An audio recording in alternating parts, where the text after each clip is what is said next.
first things first, you know, we are all Hellraiser fans here, right? Like, we all love this movie, we love this franchise. I think it's a pile of shit myself.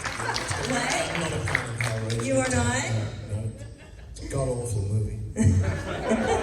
Tell us why. I may not be being entirely serious. It's called irony, which, you know. The thing I've come to learn, living amongst you wonderful people as I have for over a decade now, is that if you employ irony as an American, you always add, just kidding. Just kidding. JK! Which completely defeats the object of being ironic in the first place.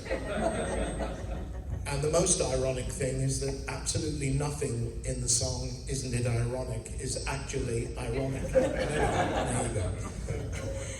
It's a legendary movie, right? Just like our suffering, it is a legendary movie. What do you think sets Hellraiser apart from other horror films of its time? Well, I think there's a combination of factors, and as the film ages more, you look back at the styling of it and the quality of the shooting, I think what distinguishes it is the fact that it's an art house movie as much as it's a horror. And Clive, rather like a sort of Hitchcock figure, he had designed every scene in his head before he shot it. He had worked closely with Doug in preparing the film. And there is a care, a craftsmanship that's come from thinking about the design, the script, the casting, and the people he surrounded himself with technically, who were all obviously, as you've seen, totally superb. But I think the film, when you compare it to a lot of modern horror, punches you as it does because it is, it's not CGI'd, it's animatronic and it's handcrafted. And you have this wonderful thing of when you're seeing this incredible figure with the skin glistening and the veins popping and bulging and all the wonderful imagery that surrounds you in the movie, you're drawn in a way that you never are with CGI, because your brain is fogged by CGI. Your brain goes, no, it's not happening, but it's in the story, so I have to live with it. But Hellraiser is one of those films which beautifully manages the real and the unreal, and that's very much part of Clive's genius, I think. I always do this. I have to thank my friends, my colleagues here, Doug and Sean, who are so good at putting the answers to questions like this yeah, they're good at it. I'm afraid I fail in that area a bit. Nonsense. Okay, in which case? It's going very well, Oliver. Carry on. Ollie, what makes Hellraiser special? I don't mean what you're saying is nonsense. What I mean is it's nonsense to suggest that you don't answer eloquently and uniquely. Yes, so anyway, I'll shut up. You carry on. I will go back. I was reverting back to the origin of the piece. It was very, I was extremely happy to be cast in this little job. I didn't know at the time what was coming along with my colleagues as well. I can only revert to mentioning this. It was a very happy occasion. Clyde Barker, who I met on that day, turned out to be quite the sweetest man in the world. He's a clever, super chap. He set up a platform for a working atmosphere that I have experienced since, but it was particularly good news because we were off on brand new territory here for everybody. We all got to know each other, but the departments involved, the special effects boys, the prosthetics, the camera crew, whoever it was, the actors, everybody who contributed to this film, we got off to a cracking start. And I don't think we ever went over budget.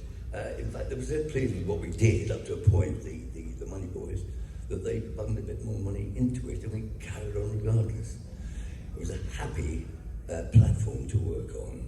It worked beautifully. We didn't quite often get to meet each other because we were filming on different days. It's only since that we've become such chums and darlings. Sean and I have, this is only like the third or fourth convention we've done very recently, And the first time that happened, we realized it was actually the first time we'd spoken to each other. Nearly 40 years after we made the movie. We never shared a shooting day, and people would say to me, at various times in the 40-year period, "So how did you get on with Doug?" I was like, "We never spoke."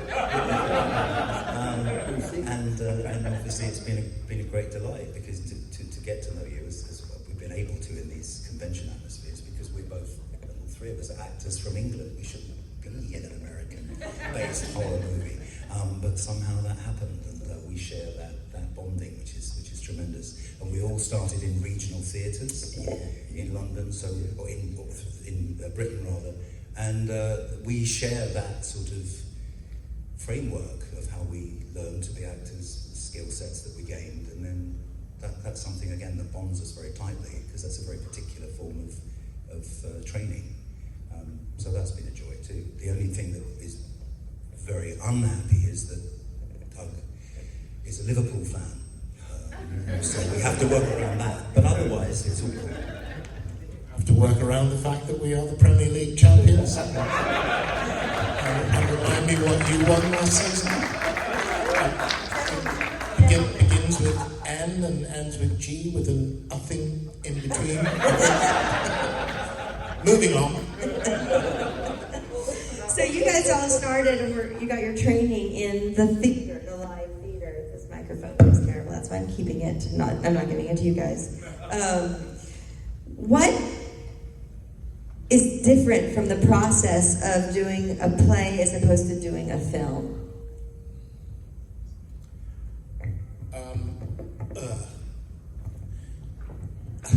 A lot. Exactly. While at the same time, it's all the same thing, if that makes any sense. The big and obvious difference is rehearsal.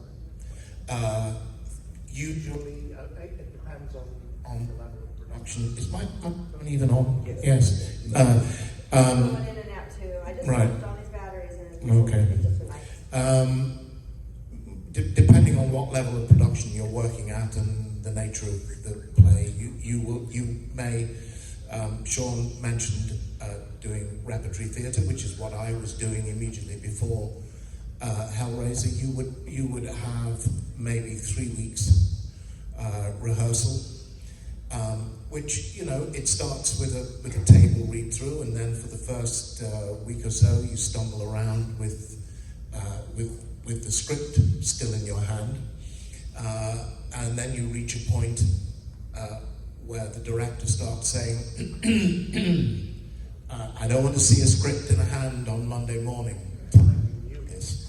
Which is the other big thing for theatre, is learning lines, and it's not like learning lines for movies.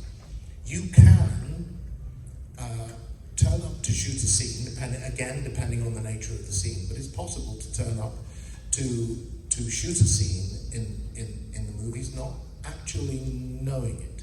Maybe being familiar with it, but you don't necessarily need to know it for two reasons. One is that by dint of repetition, before you actually get to turn the camera on, you'll probably know it. And the other is the possibility of... I was going to put this down. Sounds good. Can you all hear me? Good. Can you hear me at the back? That's another thing about Theater voices. theatre, which is often referred to as shouting in the evenings. So you learn line. The other thing I was going to say was that very often you'll find that on the floor, when you start to work a scene for a movie, things change, and dialogue may change, and things may happen spontaneously. It's not an approach I take. I do turn up knowing my lines and tend to get therefore annoyed when things start changing. But if you learn lines for the movies, you could give me a scene now and I could learn it well enough to know that if we shot the scene in an hour or so's time, I would know it. And if I'm not quite sure what I say next, I can always say, "I'm terribly sorry, line," and you'll be given the line and go again. when you learn things from theatre, you can learn the lines in the morning. You have to come back to them in the afternoon and know that you still know them. And come back the following morning and know that you still know them. Beyond that, when you finally get it in front of an audience, you're in control as an actor. When the curtain goes up, the director has no control over what you're doing. And you start to tell the story at the start of the story, and you go through the chronological process of the story until you reach the end. When you shoot a movie, you as an actor have absolutely no control over what's going on. And even after you've given your performance, you have no control over what's going on, because that wonderful line that you think you nailed and delivered perfectly may get cut out of the scene, or you may find that it's being delivered with your back to the camera, or you may find that the scene is being deleted from the movie entirely. You have absolutely no control over that process whatsoever. The other difference is that on stage you do as I'm doing now, which is not addressing individual members of the audience, but I'm trying to make sure that everybody in the theatre can hear me, and I'm pitching my performance that way. In cinema, the performance goes that way, because everything's channeling from you to the camera. And particularly if, Michael Caine did a brilliant masterclass on acting, which was full of obvious little points of saying what happens when the camera comes in extreme close, which is you can't move, and you can't move your eyes. I mean, if you're the camera and I'm looking there, and we're in here, if I suddenly look at you, the audience is going to think, what the fuck's going on over there? So you can't do it. You have to hold focus and concentration. You have to make sure you hit your mark and your light precisely, which in the theatre is not absolutely essential. You don't have to be in exactly the same place all the time, but that matters to know that you're going to be lit and in focus.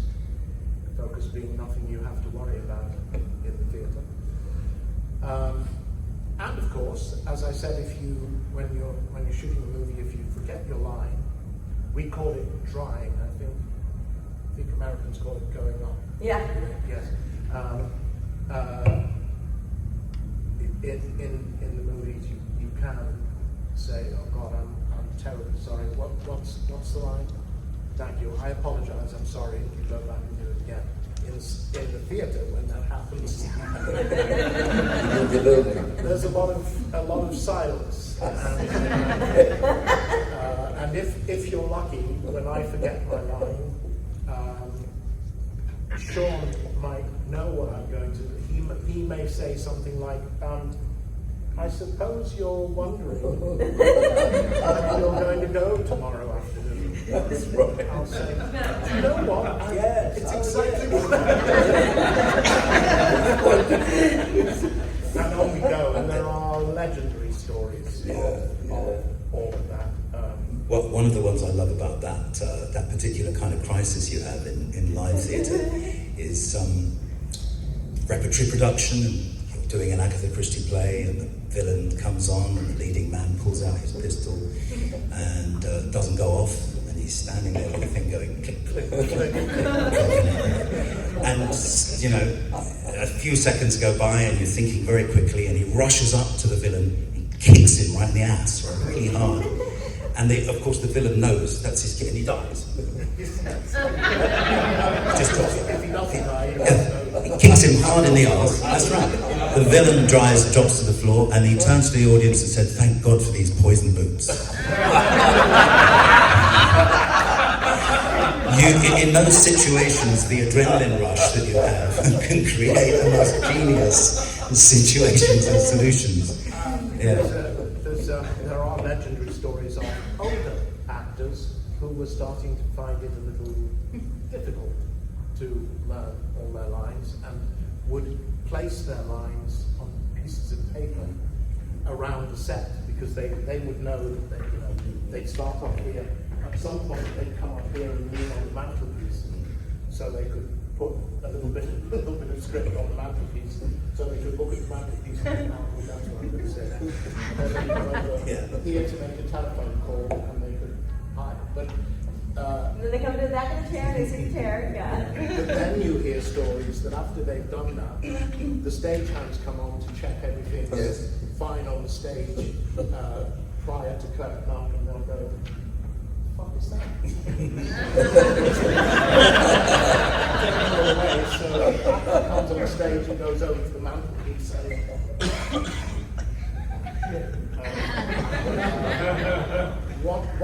one of the greatest actors who ever drew breath, Laurence Olivier, who I never saw on stage, but I had a close friend whose parents saw most of his career on stage, all his great performances, Richard III and Othello and so forth, who insisted if you didn't see Olivier on stage, you had no idea what he was as an actor.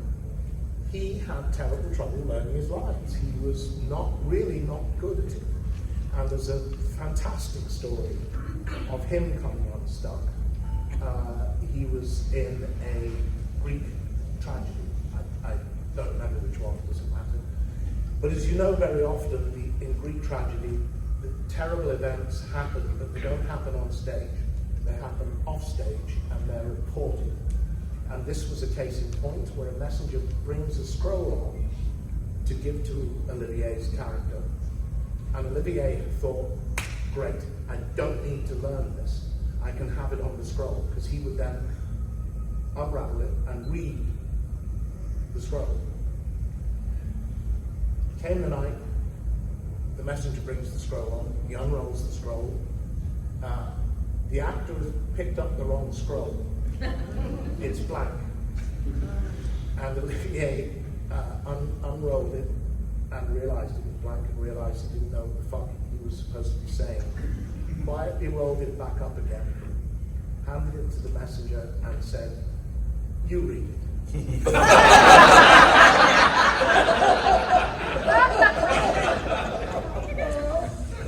You can see, though, that following on from that very point, that there's described two very different kinds of energy that go on. And the last thing you want, really, in a filming day is lots of energy. You want to be concentrated and focused, and you want to actually bring energy down. Further down you bring it, the more enigmatic and the more interesting things become. It's the opposite to a theatrical energy. And of course, in modern theatre, if you're doing a play either on Broadway or here in London, you'll be doing 8 shows a week. You are doing Monday night, Tuesday night, Wednesday afternoon, Wednesday night, Thursday, Friday, Saturday afternoon, Saturday night. If you have a big part, you have to pace yourself about that experience. You have to remember you're travelling into the theatre every day, you're travelling home every day. So the whole thing becomes, it fills your world. You wake up in the morning and the first thing you think of is the play. You can't help it. And the key thing is that the more you do the play over a 6-month run, say, the more unreliable your memory becomes. Because you just, there's a part of you that just goes, really? Again? We're doing this again? You prepare, you go out, you do your warm-up, you do your vocal warm-up, whatever it is, you go out there. But there's always an element, there's always that thing of will the line come? And for the first few scenes, you're going to feel that. Then hopefully there'll be some relaxation and you go into glide mode. But that's a very different thing to what we were doing when you're making a movie like this. And it's a tribute to Clive's sense of what movie making was and is, that he was able to control the tensions and the qualities of interaction in the film as brilliantly as he did as a first-time director. He was very interested in theatre and he'd worked a lot in theatre. He was very interested in how it worked. And he brought those skills. I think the best film directors are people who have been very good theatre directors, from everyone from Bergman through to Olivier and so on and so forth. They understand pacing and they understand contact and connection, and that is what makes a good movie a good movie. It's the interaction of people, not special effects, not bright lights, and whatever. Pacing is a great point. Yeah. I think because movie making is a series of sprints. You spend 95% of your working day doing nothing. It's unavoidable. And you may, let's say you have a scene at the top of the day, and then there may be 3 or 4 scenes that you're not in, and then you have another scene that is going to be much later in the day. So you have a lot of time on your hands. And as Sean said, it's about being able to balance switching off. I don't need to be expending energy now, but being able, when the call comes, Doug, they want you on set now, which may be a very complicated or a very emotionally intense scene, you are going to have to be ready in your head to get on set and go from a standing start. You don't warm up into the process as you do in a play. And the thing that's very allied to that as well is, and people don't often realise this, is you're mostly working with people you don't know. And you're doing these demanding and exposed sequences with people you've barely met. And that's very much part of the acting craft, is to be able to be fearless when you are feeling you're most frightened, which is on a big movie set with a group of people you don't know who've all been working together for 3 weeks, and you've come in to do your first day and all that stuff, and everybody's going, who's the new kid? Yeah, what have you seen him in? Is he any good? Nah. Nah, but the director fancied him, sorry about the job. It's that, and those elements, those very human, unforecastable elements are all part of movie making. And as actors, I think we've all seen a movie. You see someone come into a scene, and ostensibly it's all fine. The words are coming out, they're moving around, and you're thinking, you start to shoot adrenaline because you're thinking, this guy is so uncomfortable. He's just coasting. He's just about getting through. Or an actress who's having a terrible scene, and you think, I can see that. I can smell that fear. I can just, But it's part of the process. I find, and I don't do theatre anymore of any kind. I don't do any acting anymore. But I find that the process of doing 8 shows a week was agonisingly dull, even in the best material. And I loved making movies for this very reason, that you go in on the day, you shoot quickly, hopefully, usually, and you shoot powerfully, and then you get out. There's a new day, new words, new location, and fresh energy. So go on and move on. Yeah.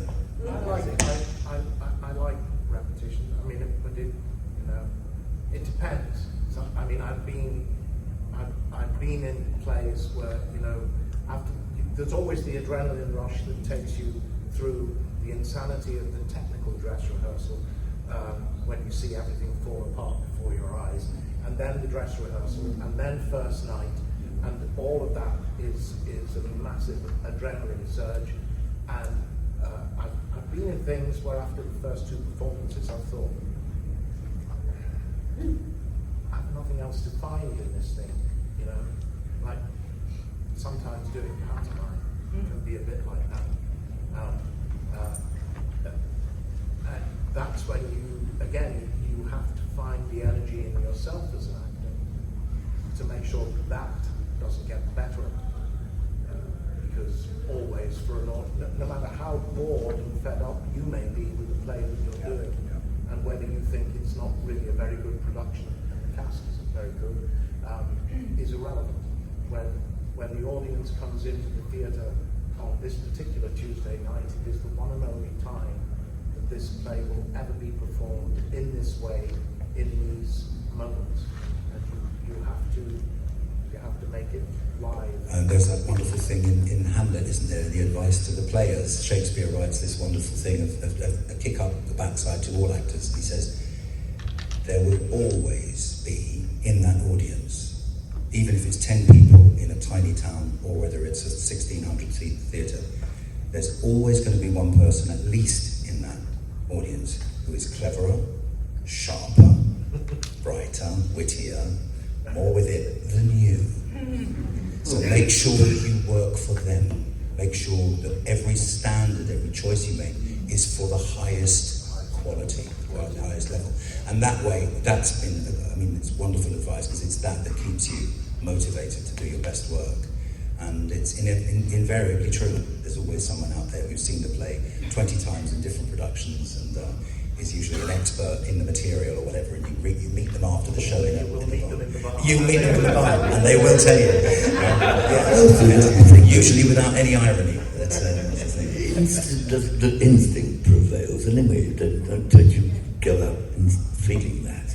That's not something you have to sort of whoop up in your head going out on stage. You're always going to do your instinctive best.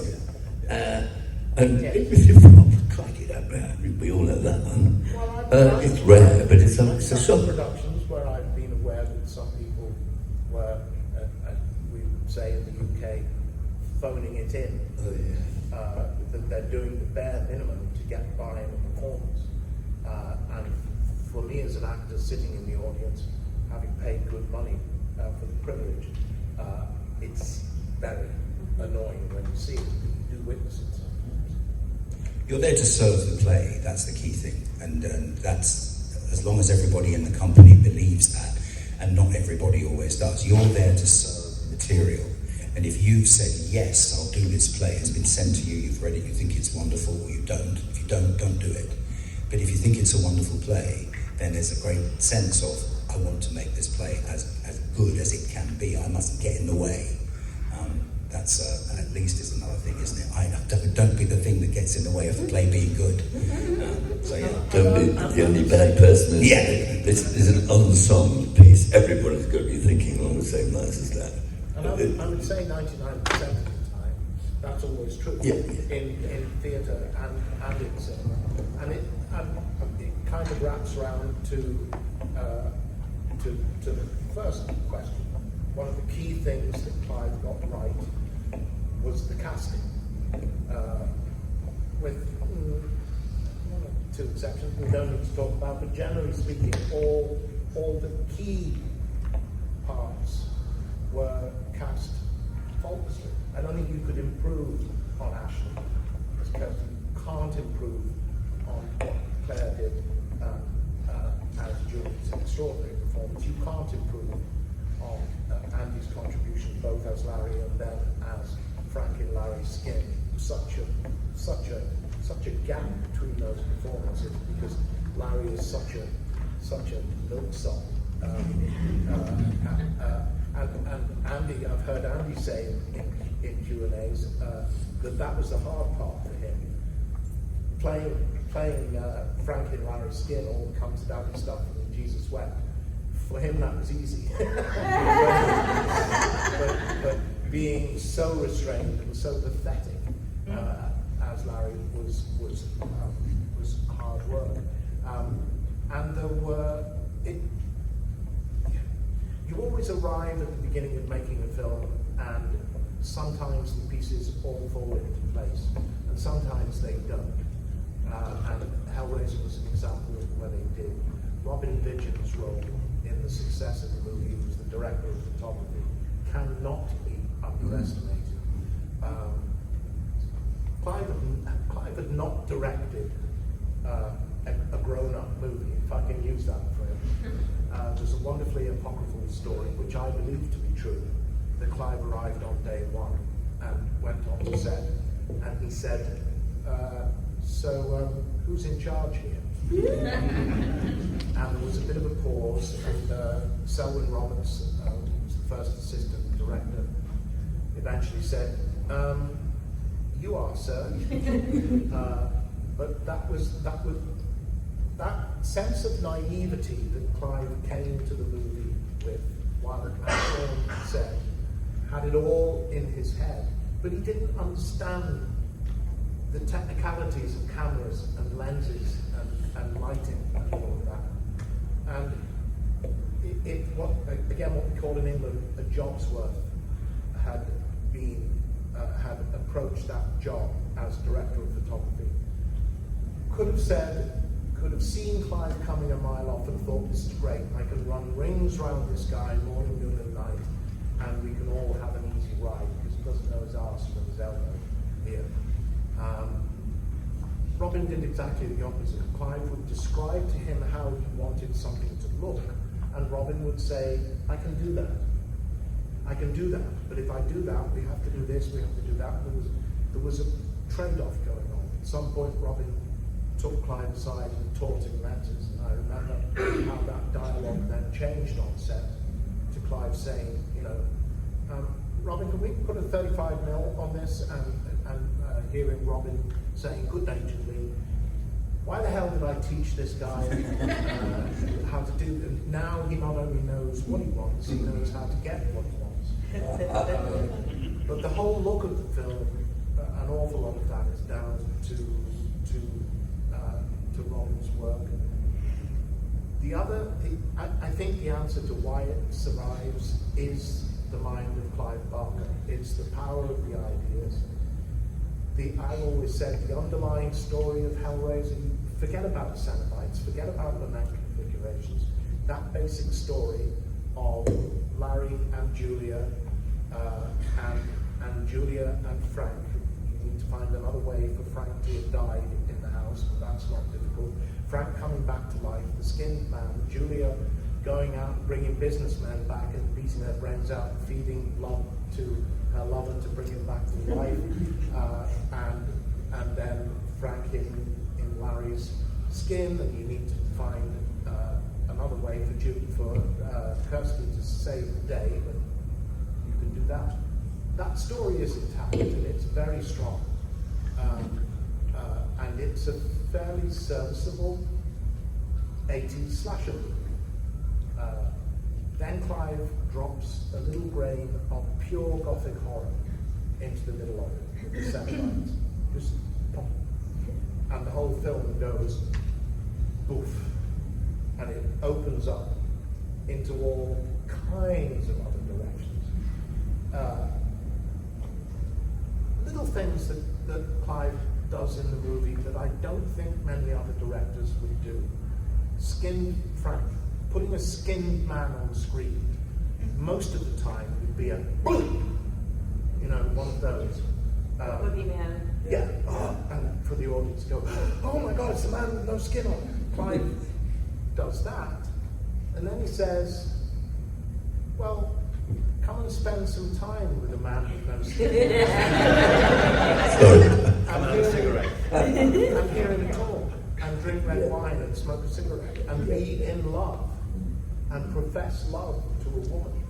There are very, very few people who would go to that place, and you need to have a head as fucked up as Clive's to be able to do it, but also a mind as sharp and clever and witty as Clive's to make that work, to make you accept that a dead man with no skin is wandering around behaving like an ordinary human being. That's the strength of it all. And if I may say, because it's driven by your own work in the film, the business of people, hell, devils, things like that. I was talking to someone today out there doing a signing, and we were talking about this very thing. The last thing you expect if somebody says, well, hell, does it exist, and are there devils in it? Yeah, but whoa, they are extraordinary. They're people you want to mingle with or get to know or listen to, instead of them being little creatures with forked tails and so on and so forth. They're these fascinatingly tuned in, turned on figures. And that element of the film, the sexual element of the film, the BDSM imagery of the film, was not current in most ordinary media at the time. It was all underground. It didn't exist, of course. Body piercing, body modification, not as familiar. I mean, all the colouring of skin that's come since that time. I'm not saying that's down to Hellraiser, all the tattooing that goes on now. But very much the film unleashed from underneath the culture that was in Europe and here, I think, at the time. There was no internet, there was no streaming. If you were interested in this material, you could either read the Marquis de Sade or go to a grotty bookshop and buy a magazine. And what the film did was tap into a huge amount of energy that was bubbling up in the subculture in Europe and here too. And suddenly the club scene in London exploded with all the art students and all the girls from the Royal Ballet School turning up at Skin 2, the rubber club. And it was a golden era. It was wonderful. It had to be there. And it didn't actually hurt being Frank in that situation. Sean will be doing a But I've always loved the fact that energy, that sensual energy that the film unleashed is even more obviously unleashed by the film. Now I see more clearly that it did that. Yeah. At the time, I didn't know that was really what was happening. So we have time for 1 or 2 audience questions. Who's got it? Raise a hand in the back. Yeah, the same question. Is there anything from the movie that you stole or took home, like a prop, or like anything that you still have from the Hellraiser film? Anything from the Hellraiser films you took home? The last time we were asked this question at a convention, we discovered that Claire had stolen her earrings. That's right. That's right. I think that the question was about design elements, other than something involving yourself, a design element in Hellraiser that drives the film. And Julia's earrings got a couple of mentions, and I think the question was put, whatever happened to the earrings? Claire very calmly said, "Oh, I don't know, darling, they may have fallen into my handbag." I have one lament configuration from Hellraiser 3, nothing to be excited about. It's what we call the hero box, a block of wood with bits of metal glued onto it and lacquered over the top.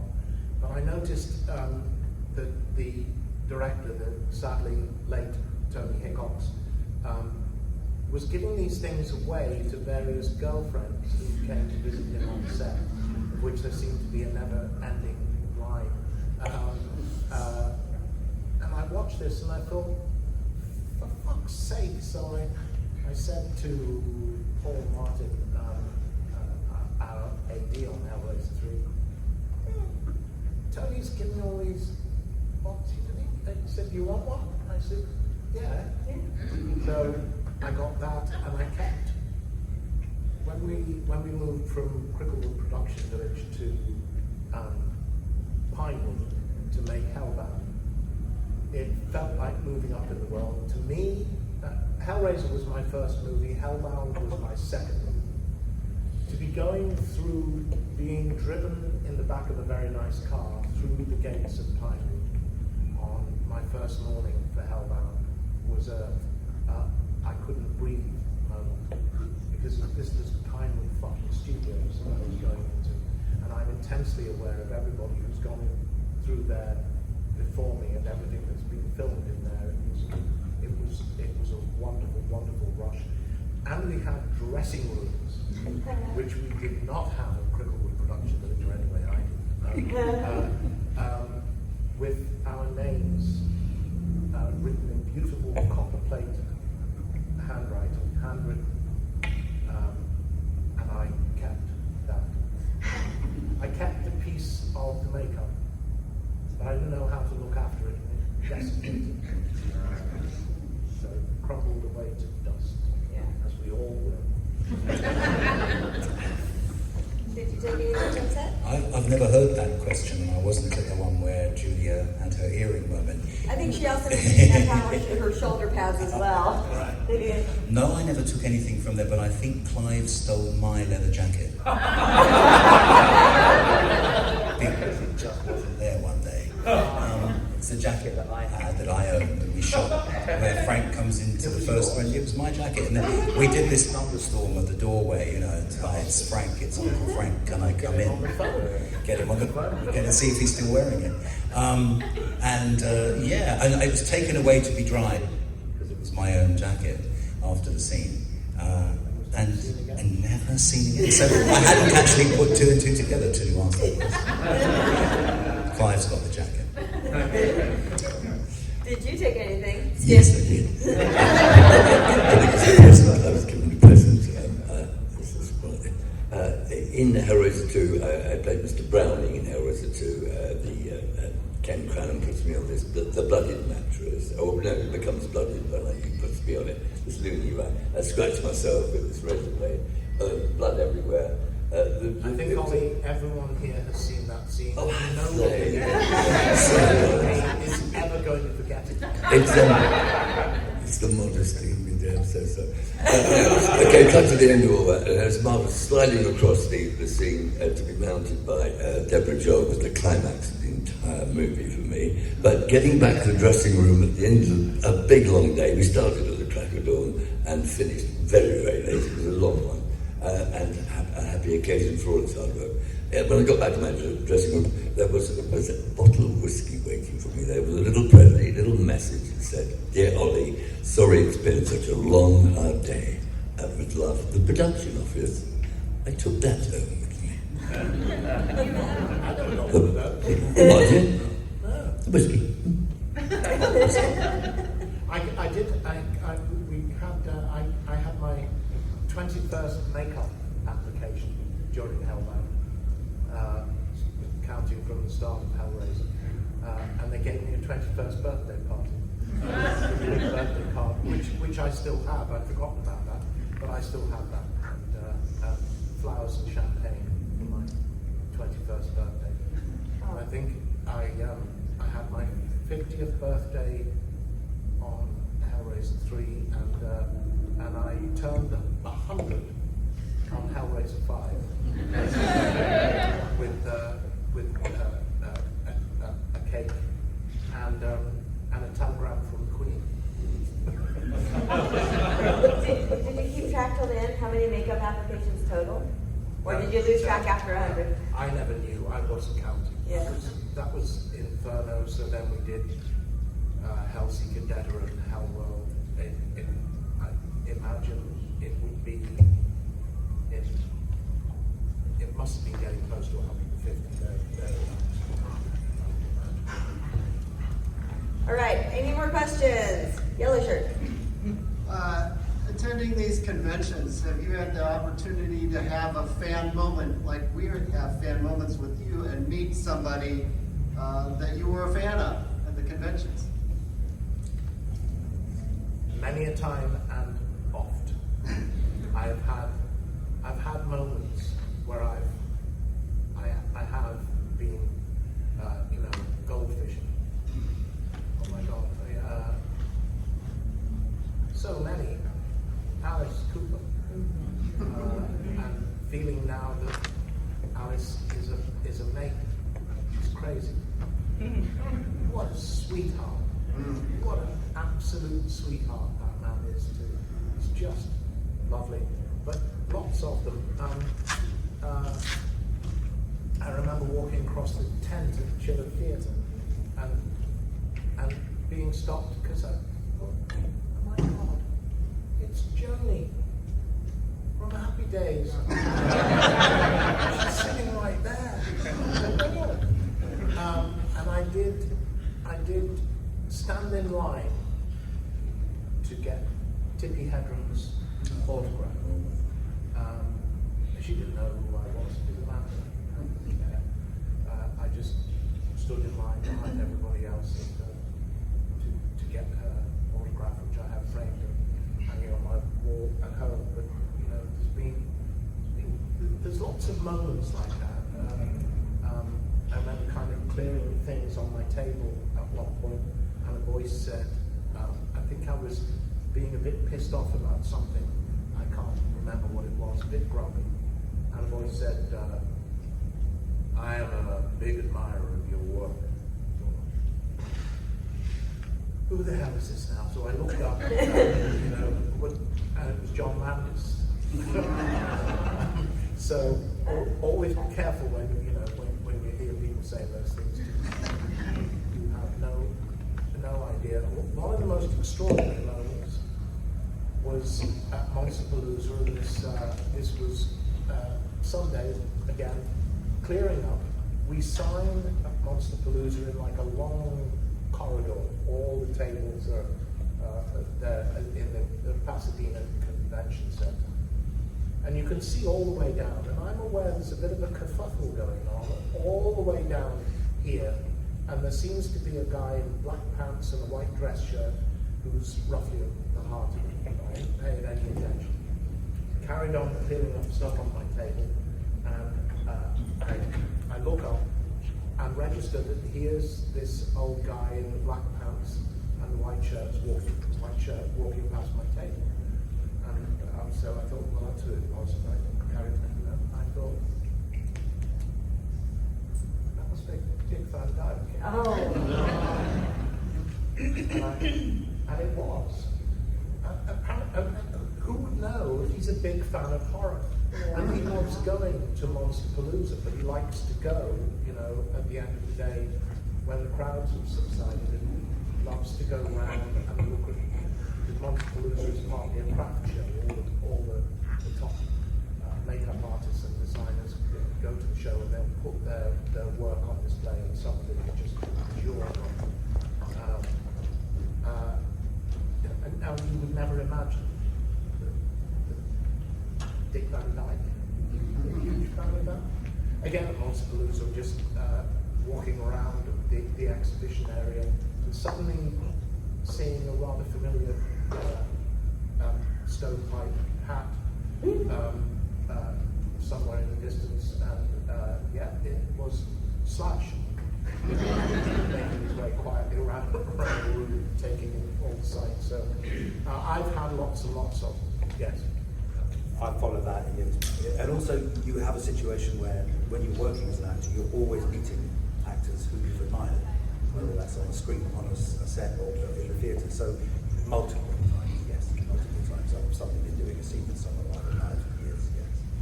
Yes, and just lovely people. I'm always talking about. I had the pleasure of working with the late great Gail Honeycutt, a beautiful woman, on an Elstree, just enjoying playing a baddie. We had a lovely little two-act thing together, and that was one little moment in life. I couldn't get over that. And how long was Morris on an episode of Doctor Who I did? Was Morris Denham, the late great established British actor called Morris Denham. You probably don't all know him, but he was well worth. It was a good month in the life on that job. All right, everyone, please give it up.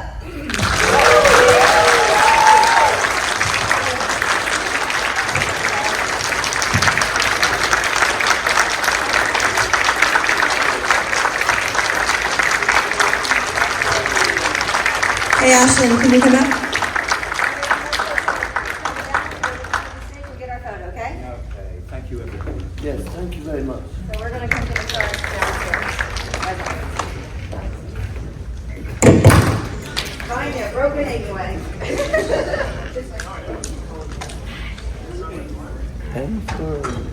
Come on, Ollie.